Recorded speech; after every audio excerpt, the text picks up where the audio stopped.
Voy a comenzar con una pregunta fuera del libreto con mi queridísimo entrevistado de esta hora. ¿Sos supersticioso, Aldo Lema? Ya que son 13 horas, 13 minutos. ¿Tenés algo de eso? No. Buenas tardes. No soy supersticioso, bastante científico. Alguna vez, cuando me preguntaron si tenía fe, respondí, tengo fe científica. Ahora, no soy, digamos, tanto para algunas cosas como la superstición o como también para las religiones y demás. ¿Y para el fútbol, cábalas, no? No tengo cábalas tampoco. Vos. No, Eso que te apasiona el fútbol. Sí, me apasiona, pero la única forma de abordar el fútbol, en mi caso, es siempre en muchos partidos definitorios y de naturaleza, digamos, muy, muy importante, tanto para Uruguay como para Nacional y demás.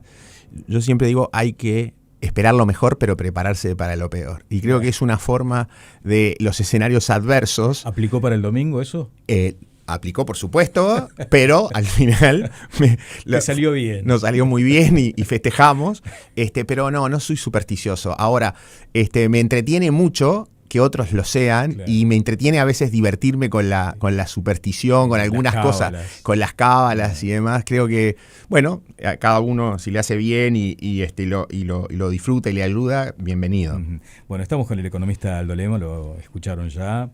Vos reconocida además en esta casa, asesor financiero, consultor, director de empresas, docente. ¿Con qué etiqueta te sentís más cómodo? ¿O con todas a la vez? No, uno tiene muchos sombreros, incluso ahora también la del emprendedor, hace unos 15 años con Godelius en Chile, que es una empresa de robótica, teleoperación y demás, que fundamos con mi profesor Fernando Braco, expresidente de Antel, y para mí una persona muy importante ha sido, bueno, en mi vida y más recientemente también en estos aspectos profesionales. Uno tiene muchos sombreros. Yo diría que a mí el que más me acomoda siempre es el de asesor en temas económicos y financieros, que a veces es como abordar los temas económicos con un enfoque, llamémosle, en economía positivo, tratar de entender lo que podría pasar. A pesar de la adrenalina y a veces las angustias que uno pasa, porque obviamente obliga a dar visiones y a jugársela y nos equivocamos, pero es como, digamos, un enfoque que siempre me pareció desde que egresé de la universidad el más atractivo, y ese es el que he desempeñado. Si bien es cierto, a veces he tenido, digamos, algún rol más normativo, alguna posición tanto en Chile como en Uruguay relacionada con las políticas públicas. Me han ofrecido también algunas cosas de esa naturaleza, pero siempre he privilegiado esto otro. O sea, el ser asesor económico y financiero, a mí me genera, digamos, un entusiasmo y unas ganas por conocer lo que pasa en el mundo y por tratar de entender cómo viene el mundo, cómo viene, digamos, la región, los países, que es donde me siento más cómodo. Claro, jugando otra vez con conceptos asociados a la ciencia, en ese rol, con ese sombrero, tenés la capacidad de un astrónomo, no de un astrólogo. Bueno, en general, la metodología de la economía positiva, que es como la base científica a partir de la cual uno hace epistemología, digamos, que esa epistemología es, bueno, aquella ciencia relacionada con el conocimiento y demás. En el caso de la economía en particular, lo básico es enfocar las visiones recurriendo a buena teoría. ¿Qué es buena teoría? Aquella que, digamos, está bien asentada en sus predicciones en la historia, aquella que ha pasado por un conjunto de pruebas y test que le dan el carácter, digamos, de una teoría probada en muchos aspectos. No hay ningún aspecto adivinatorio. Claro. Segundo, de la teoría uno deriva modelos, y hay modelos buenos, hay modelos malos, hay modelos que simplifican bien la realidad y hay modelos que simplifican mal la realidad. A esos modelos hay que alimentarlos de datos, por lo tanto, yo soy alguien, digamos, que los datos en mi vida están siempre muy cerca y sobre los cuales uno construye esos modelos y trata de construir las visiones también. Y después la cuarta pata de esta silla, o sea, teoría primero, buena teoría; segundo, buen modelo; tercero, buenos datos. La cuarta pata para construir visiones es esencialmente el juicio, tratar de, digamos, desarrollar un buen juicio. Y el buen juicio a veces pasa, o por la experiencia. Yo ya tengo más de 30 años trabajando en temas económicos y financieros desde que egresé en el año 92 de la Universidad de la República. Y además, el buen juicio lo da la historia. Yo muchas veces a los jóvenes los invito, los incentivo a que lean historia. Por ejemplo, estos 20, ¿cuántas características parecidas tienen a los 20 de hace un siglo? Claro. Eso ayuda mucho a entender el hoy, por supuesto. Muchas veces eso también está a veces en otros formatos, en el cine, en películas, en series, en la tradición oral, etc. Pero digo, con esas 4 cosas, digamos, con buena teoría, con buenos modelos, con buenos datos y con un juicio que los viejos lo construimos más a partir de la experiencia, los jóvenes lo pueden construir de la lectura de la historia o de los mentores que tienen cerca, etcétera. Yo creo que ahí uno puede elaborar visiones en una ciencia que no olvidemos, es social. ¿Ah? 2 más 2 no siempre da. Claro, hay un montón de incertidumbre. El comportamiento humano muchas veces puede tener cambios ante eventos nuevos que aparecen y que son muy disruptivos. Totalmente. Hay cisnes negros que los economistas no anticipamos, eventos que tienen probabilidad muy baja de ocurrencia ex ante, que son de difícil pronóstico y demás, pero ocurren. Esos cisnes negros pasan a veces por el lado positivo. Internet fue un cisne negro que pocos vieron, digamos, ¿no? Y también, obviamente, que muchas veces lo que está más enfatizado son los cisnes negros negativos, digamos, la pandemia, la crisis financiera del año 2008-2009, conflictos bélicos, etcétera. El determinismo del color a veces. ¿No? Bueno, lo que quiero decir con esto es que a pesar de que ese enfoque científico, volviendo a mi fe científica inicial, obviamente que no significa que uno vaya a pronosticar y a predecir con certeza los eventos. O sea, la ciencia en la que estamos es una ciencia sobre el comportamiento humano, y el comportamiento humano evidentemente tiene un conjunto de incertidumbres y de elementos que la hacen muy difícil de pronosticar. Sí, además de otra cosa que no quiero perder de vista también, que es la incidencia de la política en las políticas públicas, sobre la cual a veces los economistas estamos bastante peor preparados, y a su vez el mundo se ha vuelto muy incierto desde el punto de vista político. Entonces, por más que digamos, uno pueda tener un enfoque razonablemente correcto y recurra a la buena teoría, a los buenos modelos, a los datos y al juicio, bueno, no solo hay disrupciones tecnológicas, disrupciones económicas, sino que hay disrupciones políticas. Claro, ¿y cuánto hay de político en Trump, por ejemplo? Porque vos podrías decir, bueno, acá hay una incidencia de la política, o de pronto es la incidencia de una persona que toma sus decisiones en función de sus ideas, importándole bastante poco la política. Yo creo que Trump tiene 2 cosas. Una parte que es su forma de negociar, y una segunda parte que es la primera, digamos, en realidad, que son sus objetivos, sus principios, lo que él cree, digamos, es significativo o importante para Estados Unidos. O sea, creo que Trump... O sea, hay política entonces ahí. Claro que hay política, porque la política es poder, y lo que Trump desarrolló fue, desde mi punto de vista, una buena lectura de lo que estaba pasando en una parte importante de la sociedad estadounidense, para que con esa buena lectura y con algunas acciones asociadas pudiera llegar al gobierno 2 veces. Entonces, creo que sí, en muchos aspectos que Trump plantea, las soluciones que ha buscado para resolver algunos de los problemas que tiene Estados Unidos, o que él entiende son los problemas de Estados Unidos, son malas acciones, malas políticas, y se le van a volver un boomerang. Es decir, ¿qué significa un boomerang?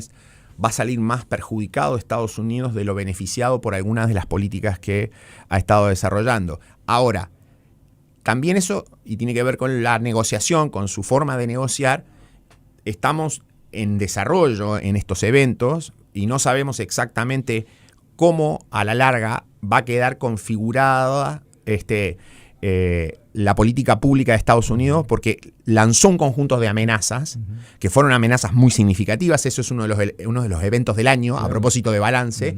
El 2025 tuvo un evento muy relevante que fue eso llamado Día de la Liberación en abril, con un anuncio de represalias y de medidas muy significativas en contra de la mayoría de las economías del mundo en materia arancelaria, de proteccionismo y demás, y que después fue retrocediendo, ha ido retrocediendo, y probablemente todavía tenga para retroceder, y lo que fueron grandes amenazas terminen más a mitad de camino o quizás siendo muy suaves. Y por lo tanto, de nuevo, hay algo de objetivos, de principios de Trump, para mí en muchos casos equivocado, y segundo, hay algo, digamos, de negociación, y esa negociación es un proceso en el cual todavía estamos. Y no quiero dejar tampoco de mencionar que en algunos aspectos Trump tiene razón, por ejemplo, en particular con China. Claro. ¿Por qué tiene razón en algunos aspectos con China? Porque China ha tenido un conjunto de políticas que en estricto rigor no han respetado, por ejemplo, temas de derechos de propiedad intelectual, no han respetado buenas prácticas comerciales, han habido subsidios, apoyos estatales muy significativos, políticas laborales que son muy controvertidas desde el punto de vista del respeto de los derechos de los trabajadores, políticas medioambientales y demás. Entonces, no es que esto no es blanco o negro. O sea, Trump en algún sentido tiene razón en algunos aspectos que quiere corregir. La forma de la manera de lo que está tratando de corregirla, veremos a la larga si resulta o no, porque sobre todo tiene que ver de la manera que termine configurada el conjunto de medidas y políticas que Estados Unidos adopta. O sea, el déficit comercial de Estados Unidos con el resto del mundo, el déficit comercial bilateral con China, no tiene que ver ni con China necesariamente, ni tiene que ver tampoco con que los aranceles sean bajos en Estados Unidos. Tiene que ver con que Estados Unidos ha tenido un déficit fiscal alto, cuya contrapartida es un déficit comercial alto. O sea, el exceso de gasto de Estados Unidos y ese déficit fiscal tiene un déficit gemelo, que es el déficit comercial. Por lo tanto, tratar de atacar temas como estos con instrumentos inadecuados no va a corregir el problema va a seguir. Dicho eso, volviendo a la política, Trump logró el objetivo de que en los estados bisagras, que es donde se juega la elección en Estados Unidos, esos estados con este discurso un poco nacionalista, proteccionista, con un discurso industrialista en algún sentido, como quieran llamarle, agregándole otros conceptos, votaron por él. Claro.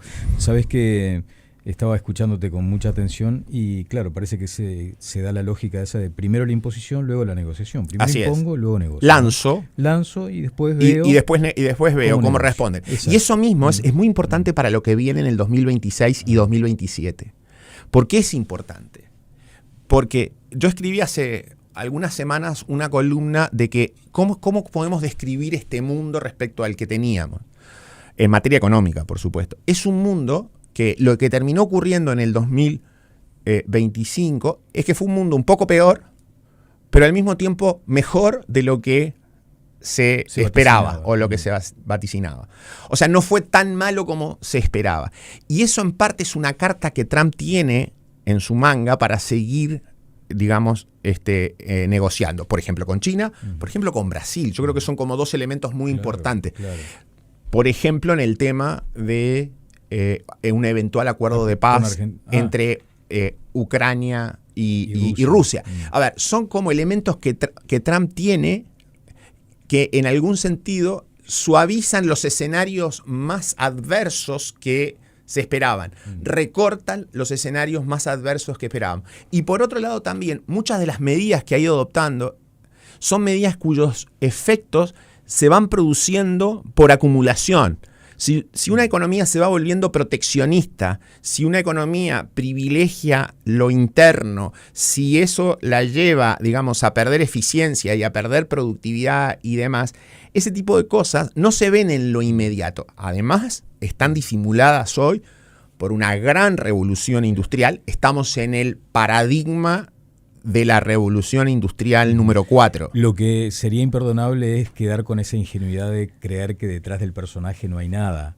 Hay un trasto hueco, hay mucho. Pasa que esa forma que tiene de ser a veces contamina mucho su discurso. Bueno, basta ir a leer su libro sobre negociación que escribió hace varias décadas atrás. De nuevo, El juicio. Basta ir a ver la película El aprendiz, sí, y otras series o documentales que se han hecho sobre Trump para ver que esta ha sido su forma siempre de negociar. Sí. Ahora, de nuevo, están quedando cosas que para la economía de Estados Unidos en lo inmediato pueden ser no necesariamente negativas, pero a la larga se van a ir acumulando. Parecido a lo que nos pasó en muchos de nuestros países en la mitad del siglo XX.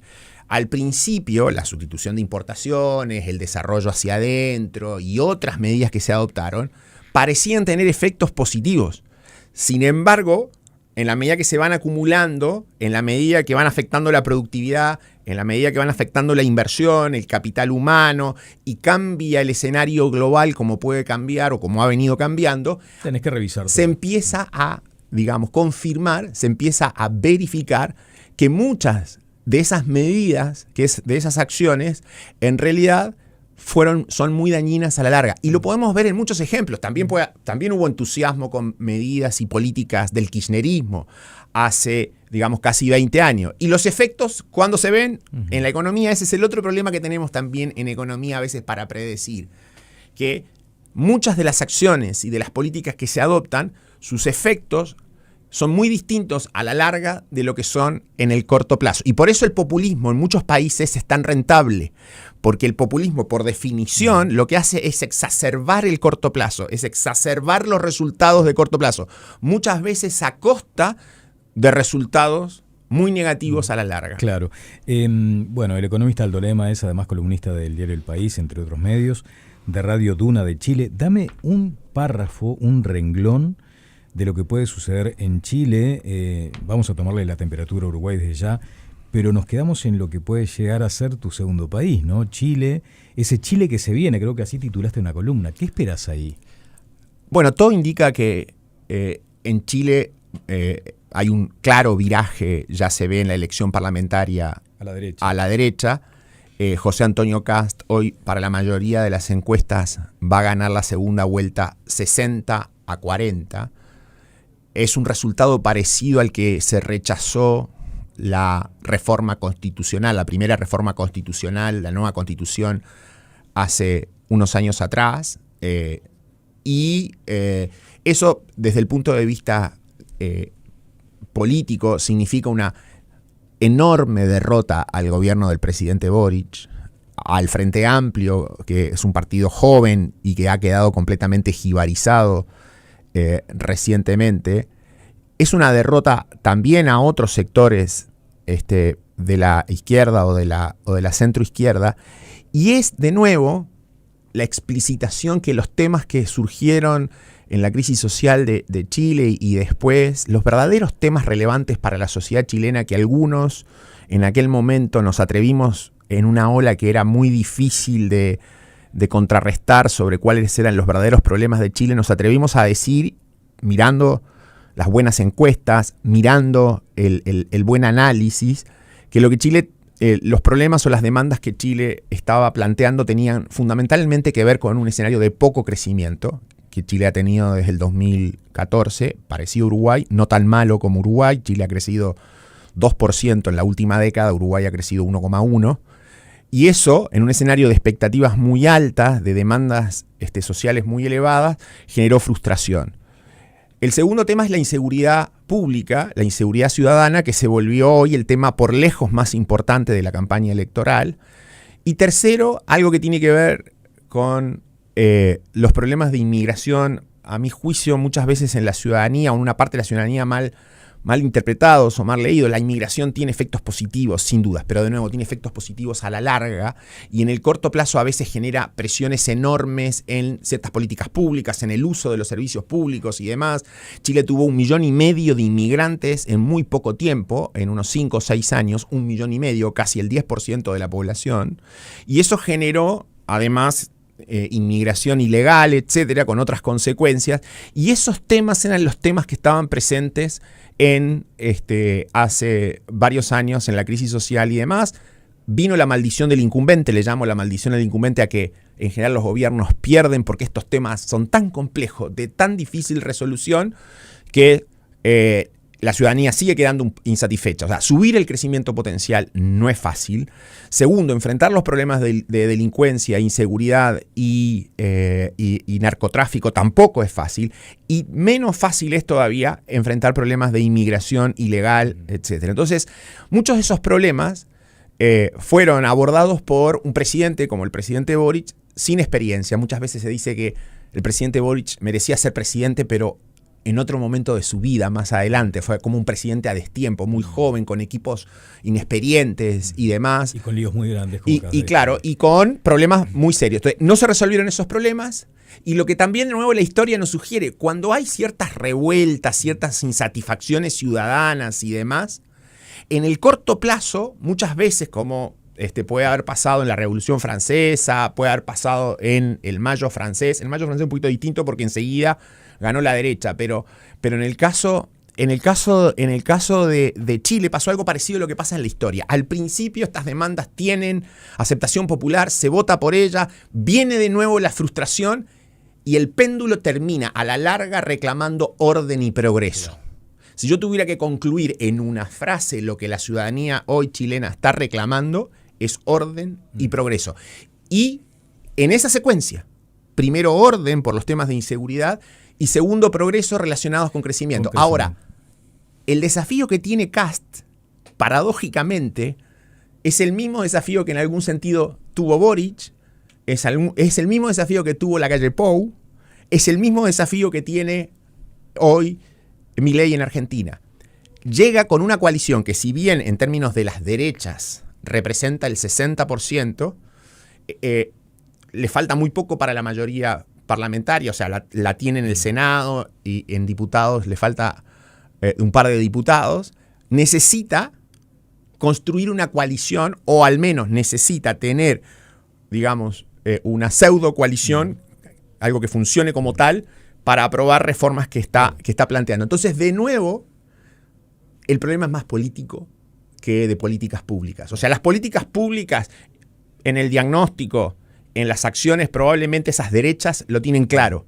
Lo que va a necesitar, y mucho, es la inteligencia emocional, el liderazgo, la capacidad de que se aúnen en torno a un proyecto. Y entonces hay mucho de calidad de la política, que es lo mismo para Argentina, que es lo mismo en Uruguay, que es lo mismo que puede pasar en España en el futuro si perdiera la centroizquierda y volviera a ganar la centroderecha. O sea, muchos de nuestros problemas, a veces nosotros en Uruguay nos miramos el ombligo, claro, miramos la aldea, pero son fenómenos que están, digamos, bastante correlacionados, claro, son bastante comunes. Claro, lo que te da también masa crítica para advertir qué puede venir también, ¿no? Y ahí es donde vamos directamente a esto que nos planteamos hoy contigo, y tiene que ver, Aldo, con esa temperatura, tomarle la temperatura a Uruguay, cómo se perfila este cierre del año en materia económica aquí en nuestro país. Creo que has mencionado también que se trata de un 2025 como año bisagra y que puede venir en 2026. Bueno, yo creo que el 2025 para Uruguay está terminando más o menos dentro de lo que esperábamos. Mis pronósticos tenían que ver con desaceleración, tanto en la actividad como en el empleo. Eso está ocurriendo. Una parte importante del crecimiento de este año, en torno a 2%, algo por debajo de lo que estimaba el gobierno, o que estimó el gobierno en la ley de presupuesto, que fue 2,6%. Se ganó en el año 2024. La economía básicamente se ha estancado como desde abril. Eso no significa que siga estancada, puede rebotar. Ustedes mencionaban mismo el evento o el efecto que puede traer una temporada turística buena, y yo creo que va a ser una temporada turística mejor que la del año 2025. Por otro lado, también, además de esa desaceleración, trajo una ratificación de las políticas económicas que, si bien fueron muy, muy criticadas en los años anteriores por muchos de los actuales gobernantes, bueno, en general era esperable que se ratificaran. O sea, había mucho de política, mucho de campaña desde las trincheras, diciendo sobre el atraso cambiario, sobre la situación fiscal y sobre otras cosas que al final, y sobre la política monetaria, las tasas de interés y la inflación baja y los daños colaterales de bajar la inflación, etcétera, etcétera, que después en el gobierno, digamos, se ratifican. Y esa es la historia de Uruguay, y por lo tanto quienes vemos esto desde el sector privado, tratando de asesorar a clientes y demás, proyectábamos de que esto iba a ocurrir. Uno diría, Uruguay tuvo un entorno externo que no fue muy favorable en el 2025, por el mundo y las amenazas de Trump, la guerra comercial y demás, por una heterogeneidad en los movimientos de los commodities. Subió mucho la carne,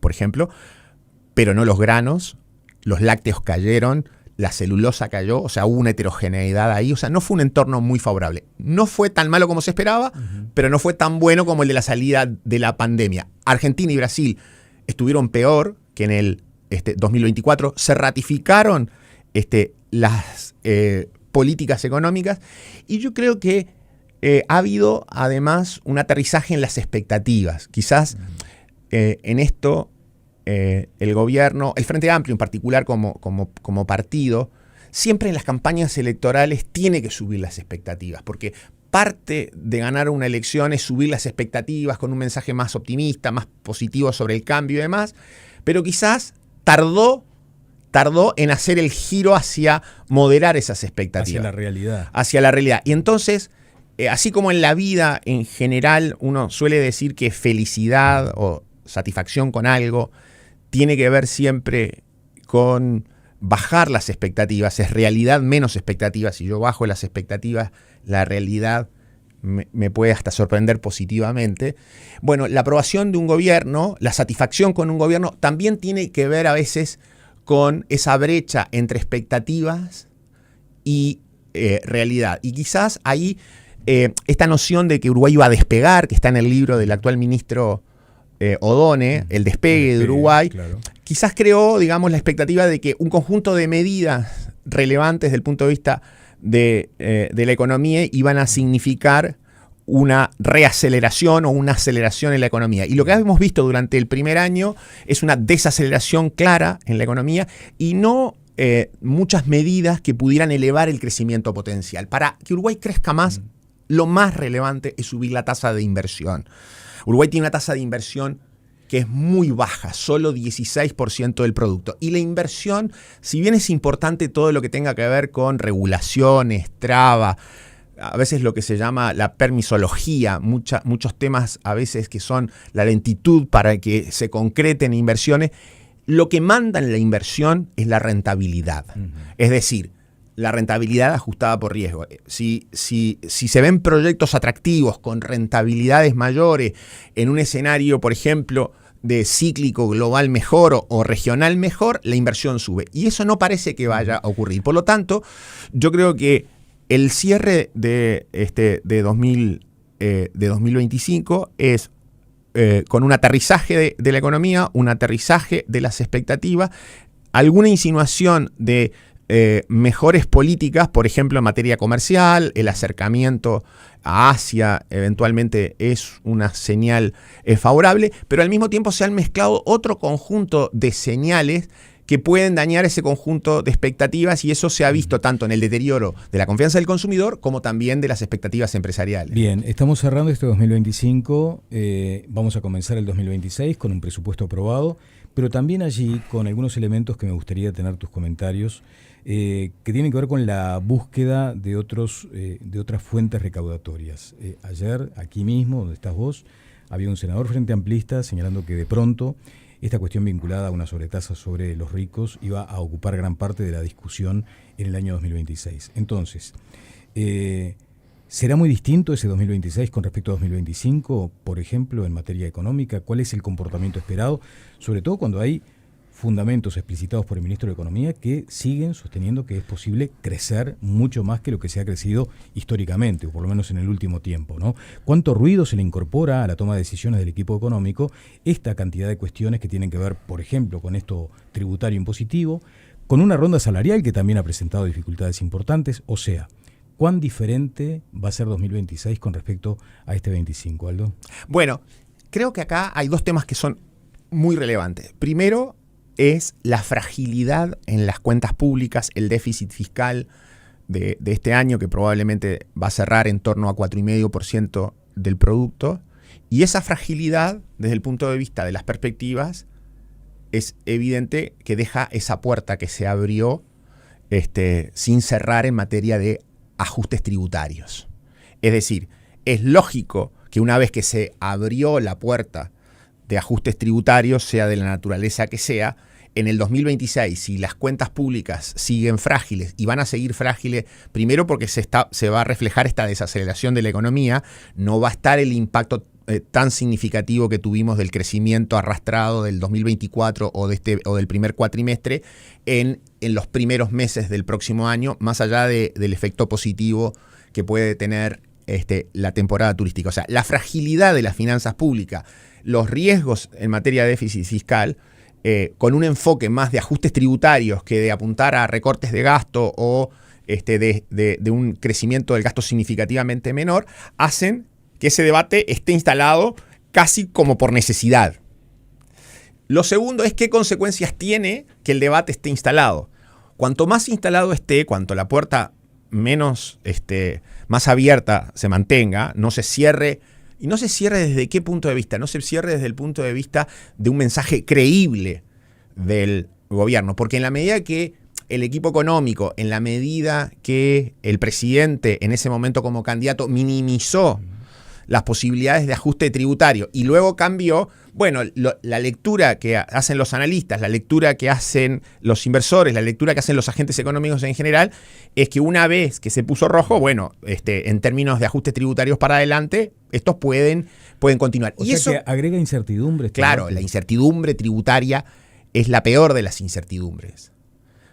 Porque muchas veces es preferible decir, todos estos van a ser los ajustes tributarios y aquí voy a terminar y además voy a dar señales claras de que el déficit se reduce, de manera que eso disipa completamente la incertidumbre sobre qué puede venir adicionalmente. Y por otro lado, creo que muchas veces los ajustes tributarios o impuestos como impuestos a la riqueza o al patrimonio, como se le quieran llamar, muchas veces para quienes los demandan terminan siendo fines en sí mismos. Muchas veces no son ni siquiera un instrumento. Son un fin en sí mismo porque tienen que ver más con otras razones. Entonces, a lo que voy con el segundo tema que es relevante es que fragilidad en las cuentas públicas, con un enfoque de hacer las correcciones con ajustes tributarios. Eso justamente va en contra de una expectativa de recuperación de la inversión. Porque los impuestos que siguen siendo candidatos a corregir eso pasan generalmente o por los activos, o por la riqueza, o por el patrimonio, o por los resultados de inversiones. Y muchas veces se confunde porque ayer yo creo que a la entrevista que tú haces referencia se decía, bueno, el capital tiene que pagar más. ¿Ah? Y muchas veces lo que no se percibe es que la combinación de capital con trabajo genera ingresos, utilidades, que son las que terminan siendo gravadas. Y una vez que uno va a gravar capital o una vez que va a gravar las utilidades de las empresas, las ganancias de la empresa, lo que está haciendo es gravar la combinación de capital con trabajo y al final termina teniendo un impacto sobre el trabajo. Entonces es perfectamente entendible y razonable ver que las expectativas empresariales se han venido deteriorando, que las expectativas de los consumidores se han venido deteriorando y que ese escenario genera una especie de círculo vicioso sobre la inversión, un clima de negocios que si bien hay algunas medidas que van en la dirección correcta, el acuerdo, el acelerar la posibilidad de entrar al Transpacífico, el hecho de que Uruguay dé señales de gobernabilidad, de que se haya logrado la ley de presupuesto en los tiempos correspondientes, incluso con holgura. Todo eso en este mundo ayuda, pero también tenemos que ver que hay hoy acciones en los vecinos, sobre todo Argentina, uno que no es vecino, Chile en el futuro, o Paraguay, que tampoco es vecino, pero en la región hay un conjunto hoy de señales de medidas, de políticas, de acciones de los gobiernos, en algunos casos de los actuales, eventualmente si gana Kast en Chile también, que empiezan a generar quizás un ambiente distinto, contradictorio con el que se vive en Uruguay. Entonces, claro, lo que Uruguay recogió, absorbió en los años anteriores, porque esta región estaba con tantos problemas, y lo recogió bajo un gobierno del Frente Amplio, y lo recogió bajo un gobierno de la coalición republicana, ser percibido en la región como, por lo menos con el bajo riesgo que aparecía, atractivo para invertir. Ahora, los demás están empezando a tomar medidas, claro, para competir. Exacto. Bueno, Aldo, muchas gracias. La verdad que siempre es un placer escucharte. Nos quedaron varios temas. Mira, nos quedan exactamente un minuto, o nos corren a todos de acá. Y en un minuto me gustaría una referencia a lo que te mencionaba en la pregunta anterior. Hay primero un crecimiento potencial limitado. Si no se crece, hay una cantidad de variables que definitivamente van a estar complicadas, y allí está el tema del empleo, de las negociaciones. ¿Te animás en un minuto a describirme cuál es tu expectativa respecto a la negociación salarial, a la eventual modernización de las relaciones laborales? Bueno, dos cosas. La primera es que el empleo es un indicador rezagado en el ciclo. Por lo tanto, hemos estado viendo que se ha venido estancando. Todavía las cifras en comparación con el 2024 son positivas, pero el empleo se ha desacelerado. ¿Con qué tiene que ver esa desaceleración del empleo? Uno, con que la economía está creciendo menos y probablemente va a crecer menos en el 2026. Eso se va a mantener. Segundo, con cierta aceleración en los salarios reales, que tiene que ver fundamentalmente con cierta sorpresa desinflacionaria. La inflación ha caído algo más rápido. Y segundo, de nuevo, tercero, con este enfoque relacionado con el empleo. O sea, que se plantea desde el punto de vista a veces tanto de la central sindical o de algunos institutos relacionados, etc. Si las señales van a privilegiar salarios reales, a privilegiar en general algo de más rigidez, de no facilitar en este mundo, digamos, que se provoque la adaptabilidad, yo creo que el empleo, lamentablemente, para los años que viene, difícilmente pueda tener, digamos, un comportamiento tan favorable como el que tuvo. Más bien va a ser un comportamiento pobre el que deberíamos esperar. Muchas gracias, Aldo, como siempre. A ustedes.